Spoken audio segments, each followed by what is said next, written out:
Good afternoon. Gig Harbor City Council actually held a meeting about this last night in order to get people's thoughts on this ban. And according to the responses that we've been reading, not only are people not happy with it, but they feel like they weren't included in the decision.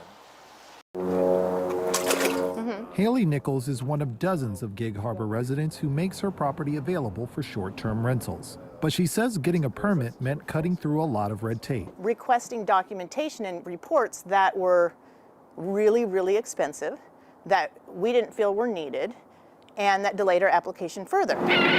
So when news of a 6-month ban on new applications for permits of short-term rentals came out, she was completely caught off guard. I was on a board meeting when the mayor got on and announced this moratorium. And I was like, came out of left field, didn't have any idea that this was going to be happening. Gig Harbor says that the moratorium is necessary to give the city time to streamline the process and hear from residents about it. We really wanted to get the opinion of those that are in favor of STRs, those that oppose them, and listen to those concerns and really form a well-informed opinion on the long-range policy for the city.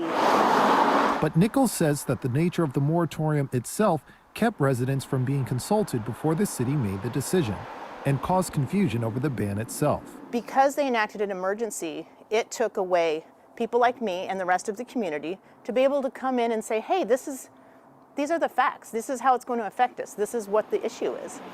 And it's just like this heavy-handed, I think it's a blatant misuse of authority. Pettit insists that residents will be heard.